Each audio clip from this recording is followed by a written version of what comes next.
Good afternoon, everybody. My name is Charlie Waterman. I'm an executive vice president with the CFA Society Atlanta. And I just wanted to quickly kick things off, and then I'll pass it over to the speakers for today. Today's webinar is Diversification, a Dynamo for LDI. And I want to give a special thanks to our sponsor today, Voya Investment Management. Before I pass it over to Brett and Oleg, I want to talk about 3 upcoming online events that we have for CFA Society Atlanta. The first is called On the Same Page. It's a quarterly book club Americas session. It's on April 13th at 4 p.m. to 5:15 p.m. We also have an online series called Everything You Need to Know About ESG. That's on April 21st at 12 p.m. And then lastly, we're hosting an online series called Enhancing Valuation Analysis Through Customer-Based Corporate Valuation. And that's on May 4th at 12 p.m. So hopefully you all can attend one or all those online series as well. Please check our website for more details on these events, and please register as soon as you can. We are joined today, really excited to be joined by Brett Cornwell. Brett is a CFA, he's a senior vice president and client portfolio manager in the fixed income area with Voya, as well as Oleg Gershkovich. Oleg is an LDI strategist and senior actuary. Just a quick housekeeping note, please submit your questions if you have any via the Q&A feature within the Zoom controls at the bottom of your screen. And with that, I will pass the baton over to Brett. Brett, thank you so much. Great. Thank you, Charlie. Thank you, everyone, for joining us today, especially considering we're virtual. I know Oleg and I were really looking forward to doing this in person, and I understand maybe some of the fatigue of being virtual over the last couple of years. So thank you for joining us. As Charlie mentioned, my name is Brett Cornwell. I work on Voya's multi-sector fixed income team, as does Oleg.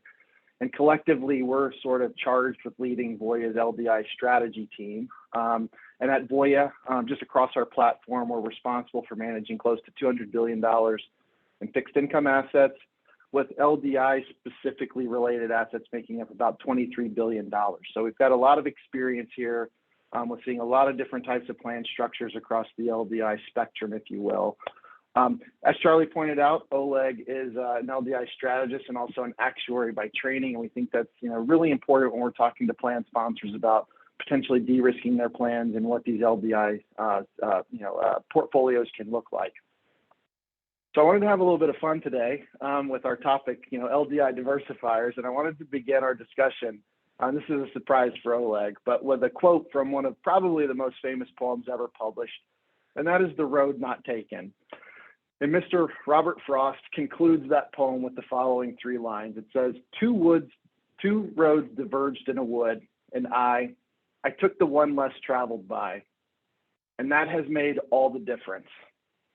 And so I thought that was a little relevant for today's discussion, just given the topic that diversifying assets within an LDI construct, while it's been gaining some popularity, I would argue that it's still been the path less traveled, at least for now. So today, we're collectively going to head down that path to discuss the benefits of expanding the LDI toolkit to include some of these non-traditional diversifying assets.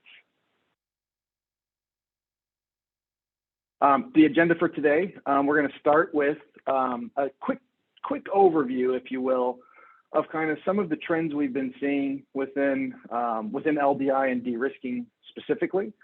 And then, we're going to talk a little bit about, why plan sponsors should consider these diversifying asset classes. And I think importantly, outline some of the criteria we use to evaluate whether some of these assets warrant inclusion in an LDI framework.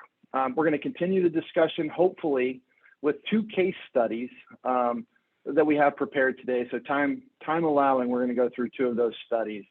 So, with that, maybe we just jump right in here. I don't think we need to really define what LDI means to this group. LDI is liability-driven investing. But to set the stage, at least Voya philosophically believes, LDI is more of an investment approach rather than an investment strategy. And when you sort of broaden it out to being more of an approach rather than a specific strategy, it really allows for more degrees of freedom on how you can approach investing within an LDI construct. And we also can appreciate that LDI is not one specific thing. It can mean many different things to many different plan sponsors, depending on where these plan sponsors may be within their, LDI journey, if you will. It can be something as simple as extending duration or something as full-blown and precise as sort of hedging and managing key rate duration nodes across the curve to minimize certain risk factors.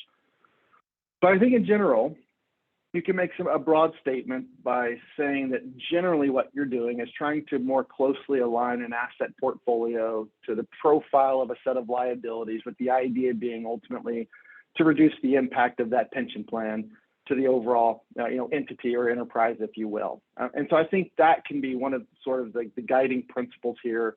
Ultimately, we think LDI is a risk management exercise at the end of the day. Really to ensure that there's enough assets available to make the expected future, promises that these plans have promised to their participants. So now on the right-hand panel, I think we're going to really identify, there's many trends that have been happening, but there's one I think that, has a big implication to plan sponsors. And we highlighted that in the orange box on the right-hand panel of this slide. And what you'll see is that there's been an increase to fixed income assets. From 2009 to 2019, we've seen, almost a 16-point or approximately 16 percentage point increase on average of fixed income within plan sponsors. Now, you'll also see, if you look at the line right above that, a lot of this has been funded from equity or risk seeking, if you will. And so, I think that's a pretty dramatic shift. And I think also this analysis went through 2019. If you think about the improvement we've seen in funded status in 2020 and 2021, these allocations are likely, higher than this right now. Now, one interesting point or maybe observation that we would make is that, at least so far, most of this additional flow to fixed income has been directed toward public long duration corporate credit. Now, historically, I think this has made sense, and I would argue that it still makes sense, given that liabilities are measured most oftentimes using some variation of a AA corporate discount curve. Now, we could argue that there are different types of bond models that create different curves, but for purposes of today, we're just going to assume that, we're discounting these liabilities with a AA corporate bond yield. But the reason why it's important, and I pointed out that most of the flow so far has gone to public corporate credit, is when you look at sort of the long duration investment universe, at least public corporate credit, you'll see that the top 100 issuers, as the left-hand panel implies here, make up nearly 70% of the long duration corporate bonds available, with the top 10 names accounting for nearly 20% alone. And that's quite remarkable when you think about it. So these indices are heavily concentrated towards the larger, more liquid names in the universe. So it's not to say that, these benchmarks are inherently flawed, but rather, if you want to preserve some sort of liquidity, generally what you see is many of the investment managers are allocating towards a lot of the similar names, and it can result in these concentrated positions. Now, further, we would argue that as fixed income has increased and plan sponsors have been adding managers, they may not be getting the diversification benefits they believe they're getting, given the way that the benchmarks are constructed and the potential for these issuers to be concentrated even across multiple managers. And then further, we would argue that over time, the quality of the benchmark has shifted lower. And I think it's, pretty dramatic when you look at something like, the BBB allocation going from 9% of the benchmark to 51%. But also importantly, you can see that the AA corporate bond universe accounts for just about 10% of the outstanding universe. And so the reason that's important is you have these liabilities being discounted by a AA corporate bond curve, but yet AA corporate credit represents only 9% of the outstanding universe. And you have this issuer concentration sort of challenge that we're, I have identified here. Now, the reason that we point out sort of this credit migration, if you will, over time, is that credit ratings migration within an LDI construct, the title of this slide is the silent killer in LDI. I mean, it's a bit dramatic maybe, but the way that we think about, credit ratings migration is not dissimilar from how, like blood pressure, it's a silent killer. And what we mean by that is, the discount rate, because of the way that they're created through these bond models, really have no memory of credit downgrades, whereas your asset portfolio does. And so the implications can be stark. And so we wanted to illustrate what those examples can really look like. And so what we show here is this gray line is really the cumulative return of a set of liabilities. Now, what we wanted to do was compare what would happen if we had invested, just in the AA corporate bond index. And so we illustrate that with the yellow line here. And I think what should be obvious right away is that yellow line does not keep up with the gray line. Now, we've done some analysis, Oleg and I have, in years past, to decompose really what was causing that dispersion between the liability growth rate and then the total return of the AA corporate bond index. And while not all of that slippage can be accounted, or I should say attributed to credit ratings migration, most of it was. And so what we have seen plan sponsors do, first and foremost, is not really invest in just a AA corporate bond portfolio. So this didn't seem like a real world example. So what we did want to do is, well, what if you had invested in just the broad market, to include that full array of, triple B to AAA assets, and you can still see that blue line doesn't quite keep up with the growth rate of the liability. So you're still getting some slippage there. So what we wanted to also do was solve for what portfolio could we build and create that would keep up with the growth rate of the liability. And this final line is the illustration of that. It's an orange line. And we did a very simple exercise to suggest that, well, what if we added a more risky asset class, such as high yield? And so what we did is we solved for the high yield allocation we would need to combine with broad corporate credit to keep up with the growth rate of the liability.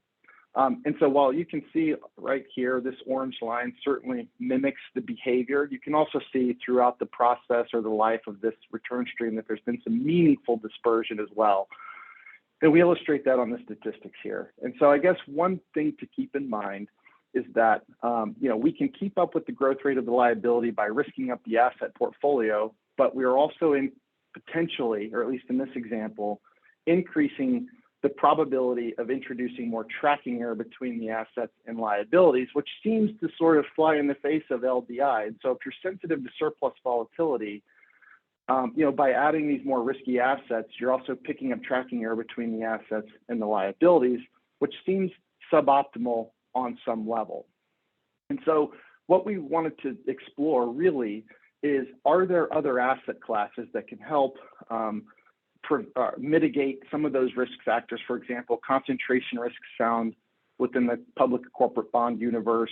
Are there assets that can help manage downgrade risk, if you will, given sort of the impact that it has to the asset portfolio? And so, could expanding the toolkit make sense for LDI investors? And we would argue, yes, actually it can. And so what we wanted to do was a couple of things on this slide, which we'll get to just in a moment, which was sort of lay out a framework for if you're going to move away from long duration or just corporate credit, generally speaking. We think there's a few criteria that should be met in order to do so. And so we're going to outline those here. So we think that, if you're going to move away from corporate bonds, there should be some benefit. And that benefit can take the form of one or many of these that we're about to discuss. But we think reducing issuer concentration, that could be a reason to move away from corporate credit. Well, how do you do that? Well, you include assets that aren't in the traditional long duration indices. That's one. A second criteria is some asset class that could potentially provide downside protection. And when we talk about downside protection, diversification, we don't necessarily mean that if we experience a spread widening event that we hold in better. That might be one of the benefits, but we're also thinking about downside protection in terms of the impact of credit ratings migration. And so when we think about how can we protect against that, well, you can protect against that through structured assets and playing at different points in the structure, which could potentially mitigate some of the credit ratings downgrade. And oftentimes, even over the life of securitized credit, you could potentially get upgrades as those structures de-lever. So that could be one. The type of collateral that you can consider, or collateralized assets, or even assets that may come with certain covenant structures, which help mitigate those downgrade risks and get borrowers back to the table should some of these covenants be breached. So that would be one. So two. So far, we have reduced issuer concentration and provide some sort of downside protection. The third criteria we would say is minimize opportunity cost. Now, what we mean by that is, as we mentioned earlier, if you're valuing or measuring these liabilities based on a AA corporate discount rate, if you move away from corporate credit, you may be giving up some return. And so when we talk about minimizing the opportunity cost, we want to evaluate the asset classes to see whether or not they have an equal or potentially better expected return outcome to help minimize that opportunity cost of moving away from a corporate credit or liabilities that are measured using corporate credit. We don't want to give up too much return. And then finally, again, in an LDI construct, I think we have to be constantly thinking about the tracking error between the assets and liabilities. And so we want to make sure that the assets had a reasonable correlation to the discount rate, or otherwise we could be potentially introducing unwanted or unplanned for tracking error between the assets and liabilities. So the way that we do that is we want to have assets that exhibit some sensitivity to corporate spreads.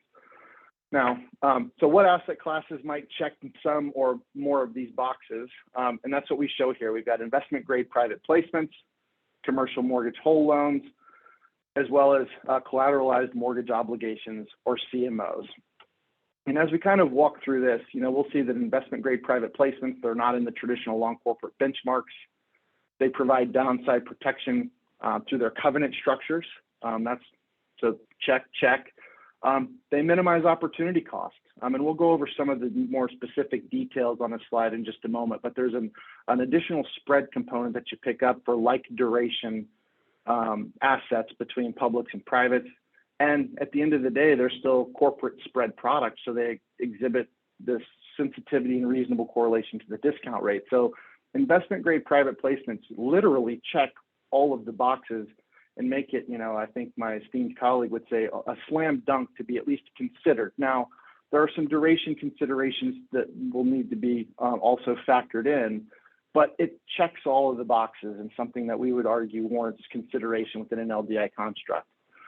Same thing for commercial mortgage whole loans, not in the benchmark, that provide downside protection. We're going to go into these in a little bit more detail in the slides to come, but we just wanted to sort of provide the framework for how we think about including these non-traditional assets and kind of where each one checks some of these boxes.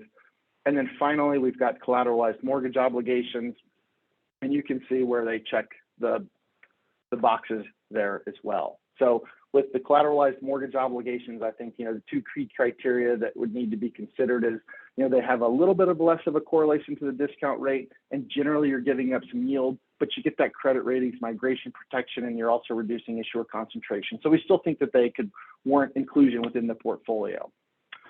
So with that, maybe we just jump right into private placements for just a moment, and just touch on some of the diversification benefits that we've talked about. So in addition to not being included in the public benchmark, if you look at the second bullet or the first bullet on the left-hand side, you can see that the overlap with the corporate issuers, it's only 1.3% in market value. So you're looking at a completely different set of issuers.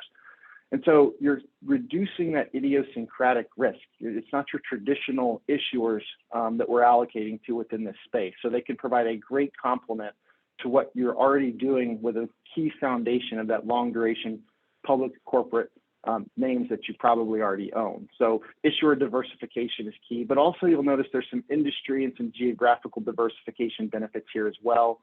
If you look at the top two donuts there, I guess it's lunchtime, I'm a little hungry. Those look like donuts right now. But if you look at the left-hand side, you can see that, within the private placement, and we call it private credit here, we're talking about investment grade private credit or private placements just to avoid any confusion there. But if you look at the left-hand side, you can see that gray slice represents the utilities, and you can see there's a lot more utility exposure that you would see and a lot less financials than compared to the public universe. And so there's also some natural industry diversification that you can pick up as well. And you can see the geographic donuts below. I mean, just suffice to say that there's a a lot more available than just what we're seeing domestically. So if you're thinking about just issuer diversification, there's a lot of different ways to express that within the private placement universe. Now, when we call it the consummate surrogate, this is where we were talking about those other two boxes. So we want to minimize the opportunity cost, and this is what we illustrate really here on the right-hand side of the page. So when we think about the total return advantage that we can get from investment-grade private placements, you generally get an upfront spread to the public corporate credit that's in like industry and like duration. So you're picking up an immediate spread upfront just by going into privates. But then, given sort of some of the economics associated with the covenant packages, there can be some back-end income, we like to call it, through different types of, economic events. So we can, if there's a restructuring or prepayments, there make-whole provisions many times. Suffice to say that there are other sort of income features that are in addition to that initial upfront spread. And then we sort of quantified the lower losses here. When you stack all of that up, you can see that there's a return advantage by going into this sort of private placement world compared to public credit. And so when you think about the issuer diversification, you have the covenant packages which provide downside protection or at least against credit ratings migration. You've got the minimizing the opportunity cost and its corporate spread product. And so, it checks all of those boxes on, we think, making a pretty remarkable consideration for LDI investors. So like I mentioned up front, we're just going to touch high level on some of these. We'd be happy to have any follow-up conversations with any of the folks on the call that want to dig a little bit deeper into any of these. But, for now, I'm going to leave the private placements there, and I'm going to turn it over to Oleg to go over commercial mortgage loans as well as collateralized mortgage obligations. So Oleg, I'll hand it to you. Thanks, Brett. And I can't believe that poem. That's very fitting. Thank you for sharing that.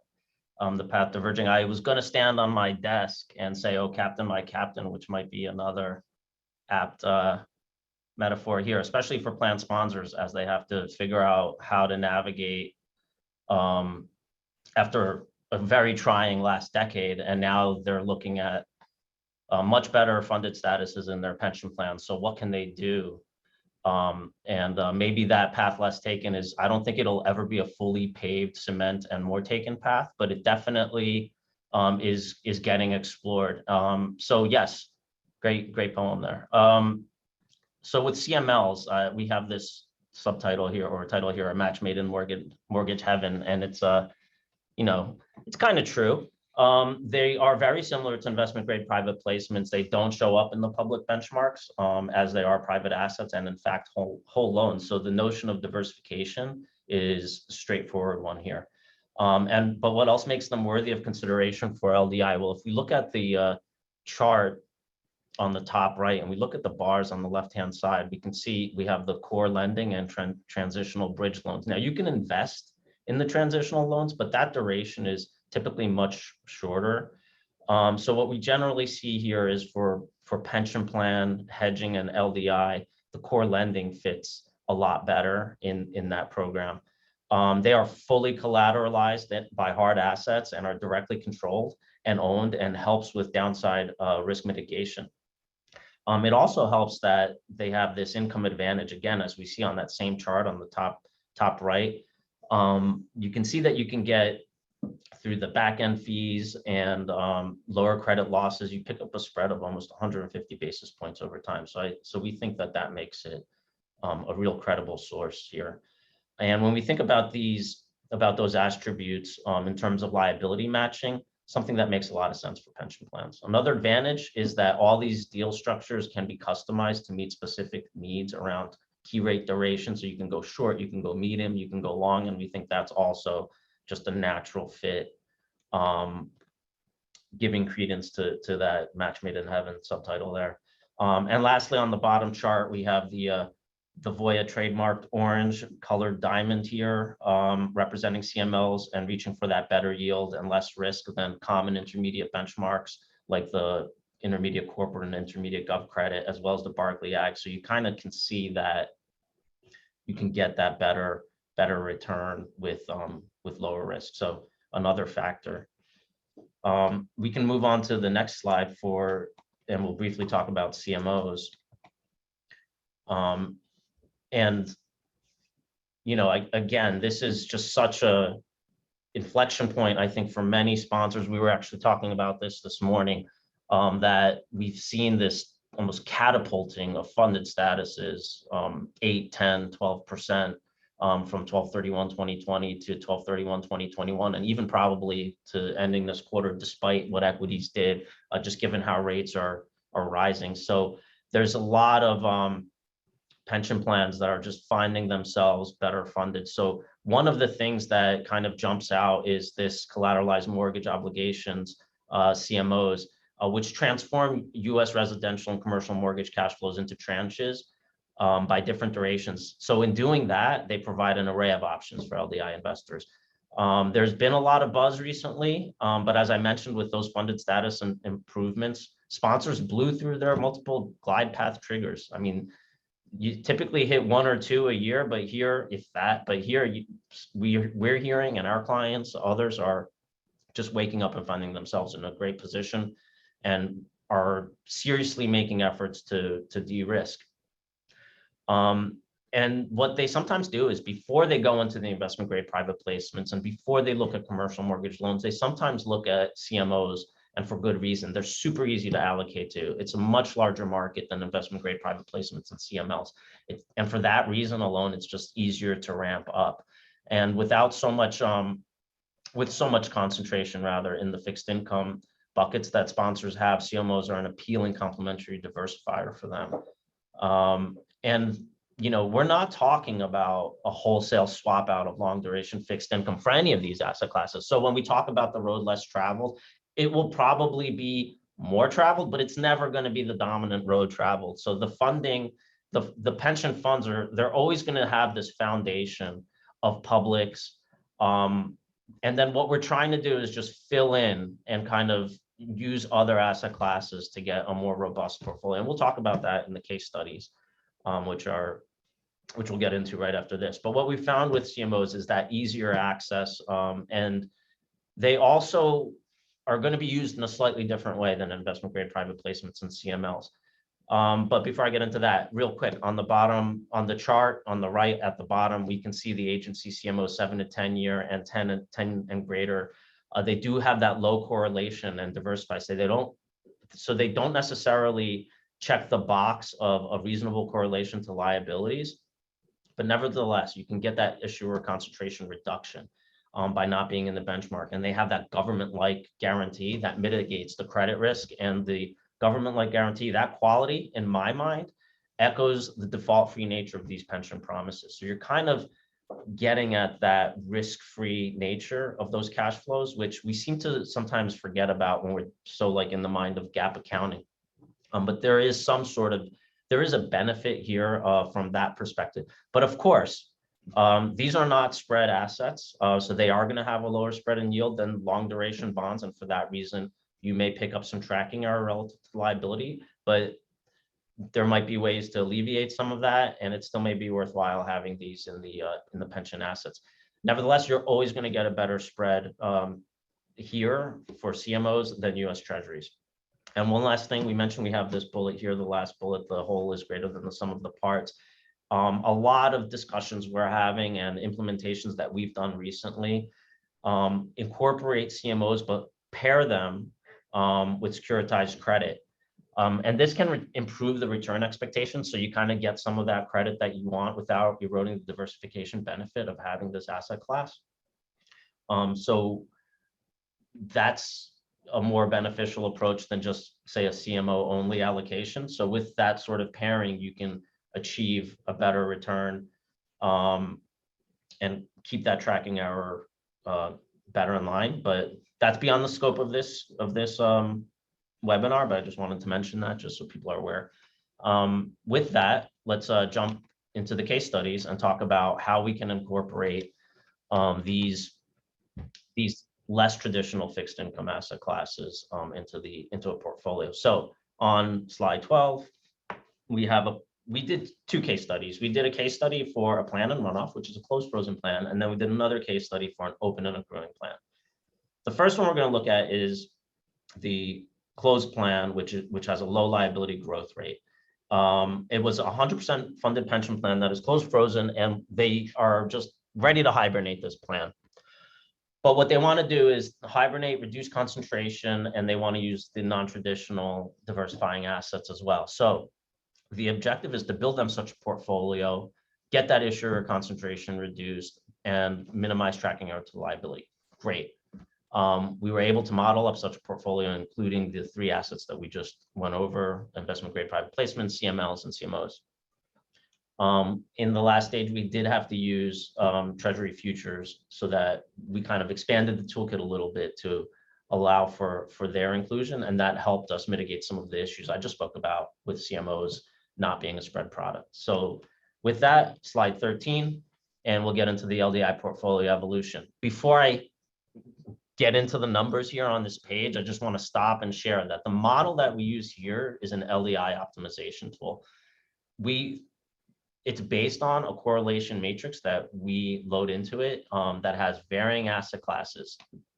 Maybe many of the folks here on the call today are aware, but we wrote a paper. It's called LDI as a Dynamo. In that paper, we share the assets that are underlying the analytics here, the durations, the yields that are used.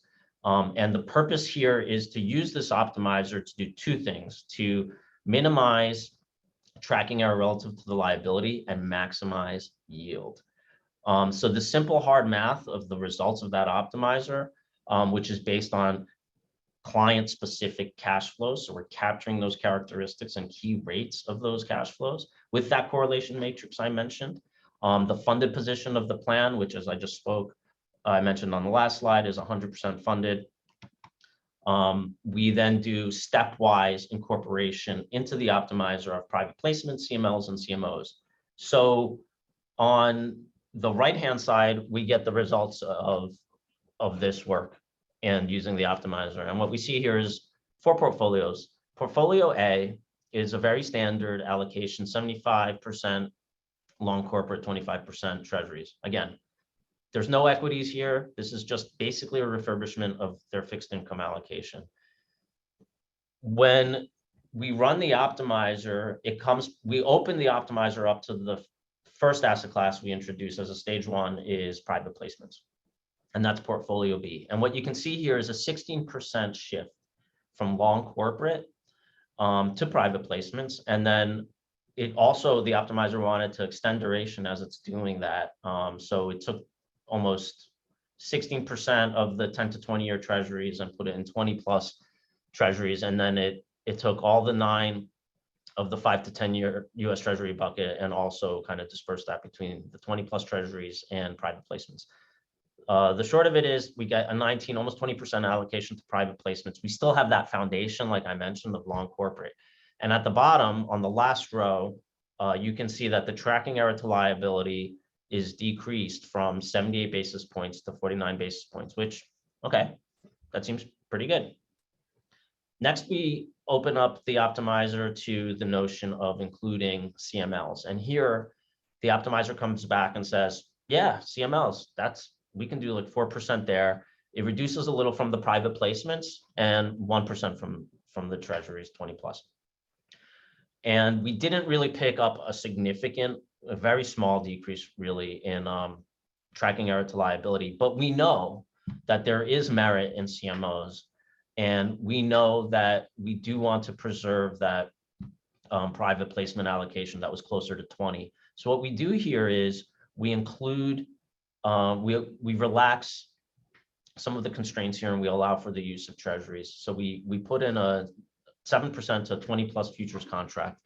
And by doing so, we are able to get the CMOs at 4%. We can preserve the CML allocation at 4%, and we're back to 19% of the private placements. We even picked up 3% from the last stage, from 60 to 63% in long corporate. So as I mentioned, so that foundation is still there. And we're able to get basically the same tracking error that we had as the baseline of 78 basis points, but we have a far more diversified portfolio here that addresses idiosyncratic risk that reduces issuer concentration, that parries any threats from downgrades and defaults. So now we have a much more robust asset allocation just by using a little bit of treasuries and getting these other asset classes in there relative to the baseline for really the same amount of tracking error. On the next slide, we'll look quickly at a pension plan that is accruing. This was actually a very interesting plan. It's got some cash balance features. It's over 100% funded. It's about 110% funded. The cash balance interest crediting rate is throwing off about a -1 year in duration.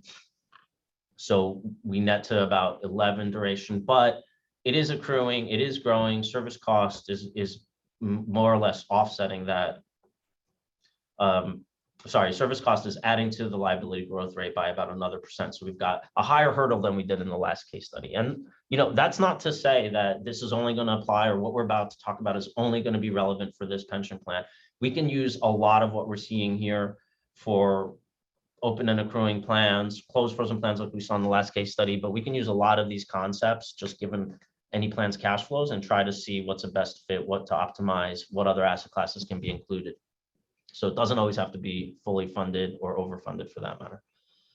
So yes, it's all FTSE-based, credit-based liability, and we want to look for a yield or try to get a yield of 3.85%, but at the same time, keep that tracking error as low as possible.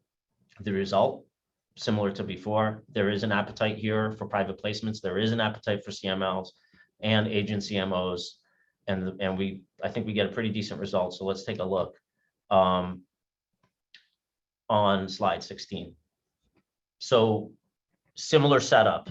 We've got 4 portfolios. Just wanted to keep it really, really straightforward and easy. We're able to use the funded status of 111% to kind of give us a little, like our assets here, every dollar in assets is doing a little more than the liabilities. But in column A, we have the allocation. This plan still has an equity allocation, 25%. Since then, I think it's been reduced, but that was outside of the scope before that, as they were trying to de-risk further, which is great. But yes, 25% equities and 75% fixed income we see on column A. We open up the optimizer, we say, okay, what does it think about private placements?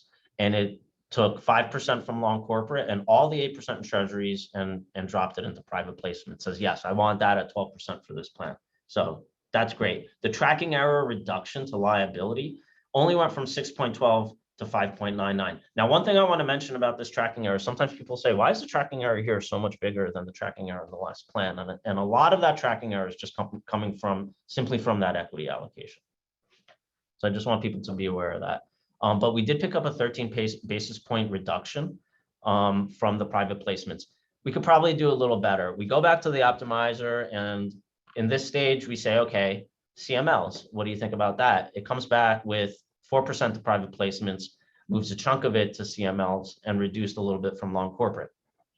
Fine. Tracking error drops from 6.12% to 5.7%, or 5.8% roughly. 25 basis points, okay, but we kind of have some misgivings about giving up that private placement, knowing how well and that it is kind of the slam dunk of these non-traditional asset classes.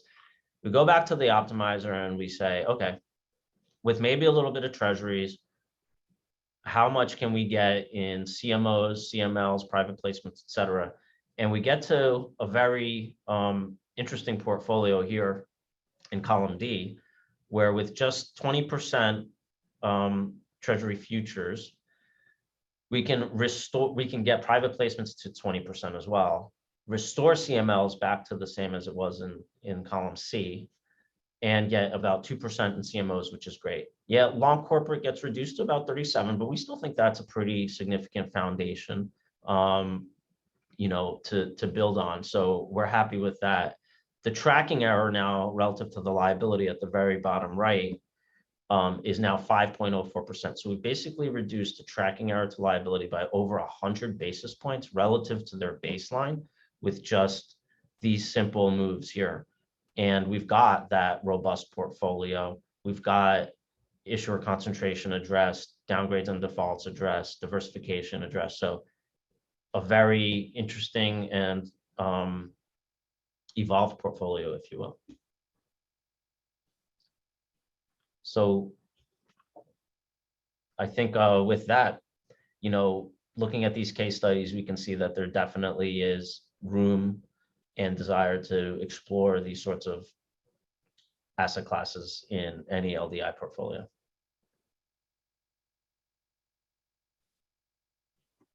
Okay, thanks for that, Oleg. We do have a few questions in the Q&A feature here. One thing I think we want to jump out or talk about right away is there's a couple. One is while we're on slide 16, if you look at, I think that's row J, row L, credit spread hedge ratio. I noticed, or the questioner here noticed that the credit spread hedge ratio went down. I don't know if dramatically is the right way to describe it, but certainly it decreased. So can you maybe just talk about the credit spread hedge ratio and whether or not that's also a factor that we should be considering when we're looking at introducing some of these that may potentially impact, as in this case, the credit spread hedge ratio? Yeah, wow. Yeah, that's a great observation. With interest rate hedge ratio and credit spread hedge ratio, these are calculations that are done rather crudely. You're taking ratios of durations and duration times spread. These are those kinds of calculations. So if you take each asset class and multiply it by its relative spread, you may miss that correlation matrix that I spoke about earlier. So there is this interaction effect that we get when we look at tracking error to liabilities. That interaction is captured in the math behind the scenes here. So the credit spread hedge ratio, even though it goes from 107 to 78, it's not it's not necessarily as robust a measure as the tracking error, which does incorporate the correlation matrix and is a far more robust measure. So we kind of focus on that, even though the credit spread hedge ratio is getting a lot of attention and people use it and we include it in our reporting, et cetera. But the tracking error, I think, is far telling. Okay. Got a couple more. I think one of them came in is really interesting, and maybe I'll start with this one, but I would love for you to jump in. And it's, they're basically asking about the allocation to diversifiers when the allocation to fixed income is either low or decreasing, as well as when, the allocation is higher. And the question is kind of, I'm just reading it and trying to paraphrase it, but, essentially, at low allocations to fixed income, the decreasing tracking error to the liability wouldn't be that valuable, as the growth asset allocation tracking error would overwhelm the hedge ratio. So in other words, most of the tracking error to the liability is going to be coming from that growth seeking allocation. Yes, we acknowledge that. So I think the question is, we would acknowledge that maybe if you have a lower allocation to fixed income, maybe some of these diversifiers don't make sense. And I think that's a valid observation because most of that tracking error is going to be from risk-seeking assets. And so we would argue that maybe at that point, if you have a lower allocation to liability hedging, I think the number one objective is to just get as much duration as you can. Now, there's a second part of that, which is at the higher allocations. And the question states or asks, at a higher allocation of fixed income, could you not just keep high quality credit and use a small equity sleeve to manage that downgrade / tracking risk? And I guess what we would argue is yes, that could be one way, but there's also some efficiencies that are built in here. So when we talk about these LDI diversifiers, many of them have a lot less spread duration than what you see in the long corporate bond universe. And so we would argue that if you're looking to, I think, optimize the risk budget of your LDI portfolio, taking your spread risk on the long end of the curve is going to introduce a lot more spread volatility, and small moves and spreads on the long end can really swamp any of the return that you would achieve. And so we would argue that you could take shorter spread duration assets, and by shorter, we could still talk something between, let's call it 7 and 12 years, where you have less spread volatility and you have more of an opportunity to capture and realize that spread over time, not only because of less spread volatility, but also because you have sort of less erosion from credit ratings migration and others. So it's not just about issuer diversification. There are other benefits that I think show up in some of these risk statistics. So for example, I would say sort of if you're looking at things like information ratio or Sharpe ratio, if you can build a portfolio that exhibits tracking error to the liability, but has more efficient use of risk budget, why wouldn't you necessarily want to do that? So I think that's the way that I would answer that question to the person that asked that. But Oleg, I don't know if I missed anything or if you'd like to maybe comment as well. No, I think that was great. Okay, so I would say there's another one here, and it's the sizes of these asset classes.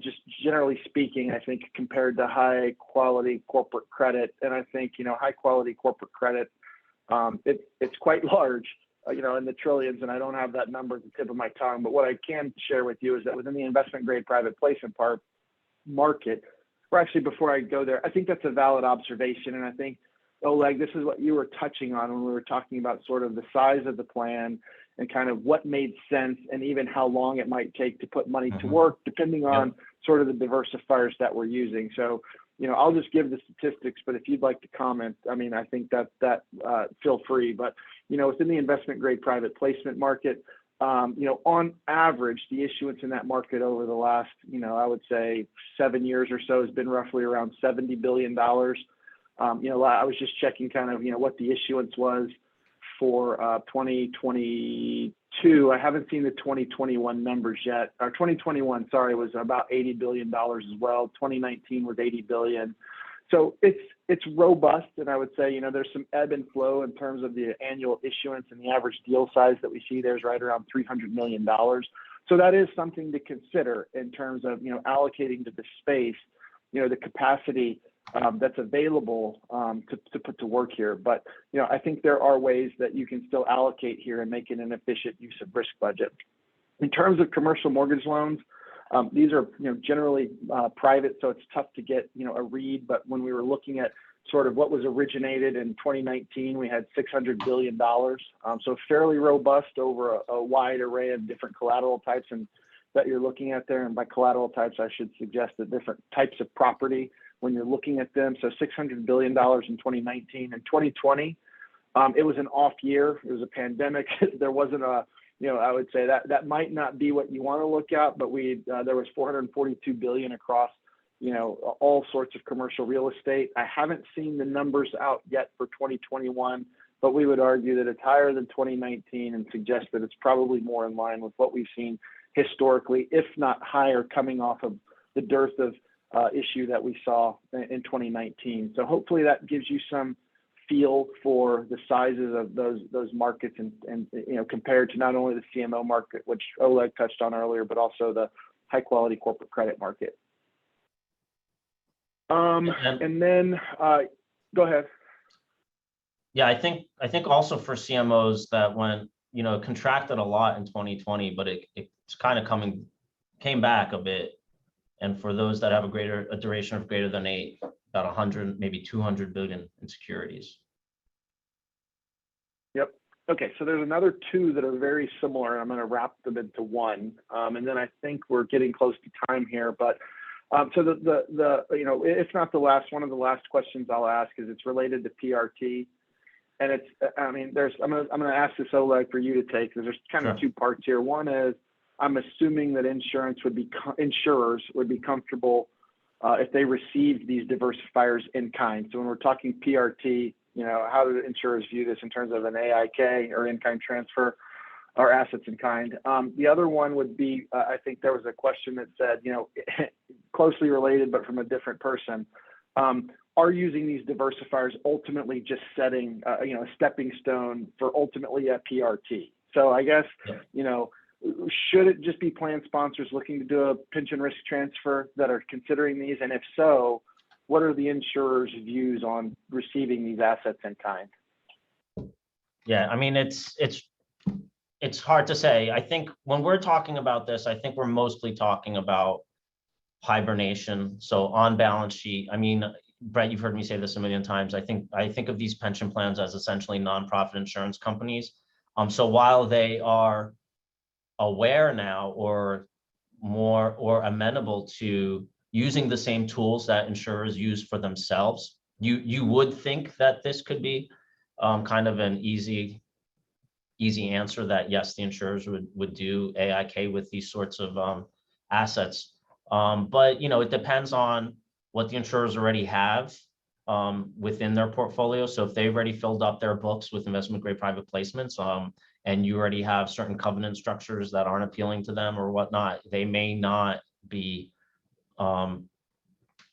as interested. And of course, it's going to depend on each insurer and what they have. Even from a CML or CMO perspective, it would just depend on what they're looking for. I mean, we've seen deals where they already have their fill of certain bonds, and so they won't accept AIK if those are the bonds that the sponsor has, et cetera. So I think it comes down to that. It's a little counterintuitive because you may think that it's just going to be that they'll just wave them in, but it may not be so straightforward.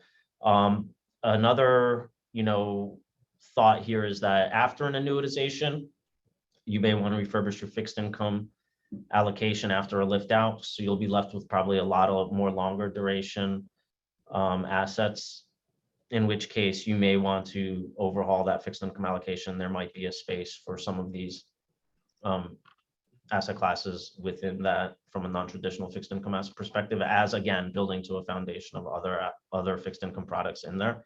But in terms of directly going to an insurance company, it would depend. Okay, great. And then there were two serious questions left, and one from someone I know that is not serious, but the two serious questions, I would say, it would probably be great if we got back to you on, because they're, I would say, a little bit more technical about modeling.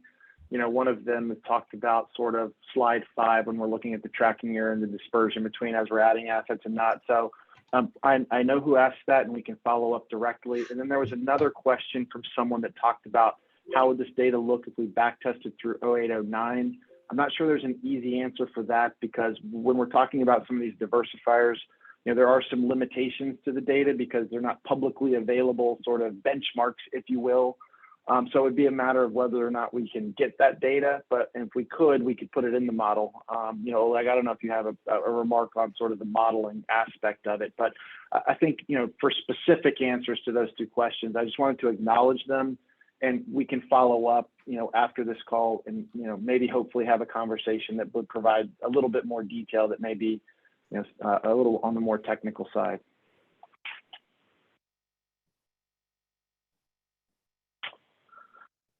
So with that, I guess that Charlie, I'll turn it back over to you, and thanks everyone for joining today.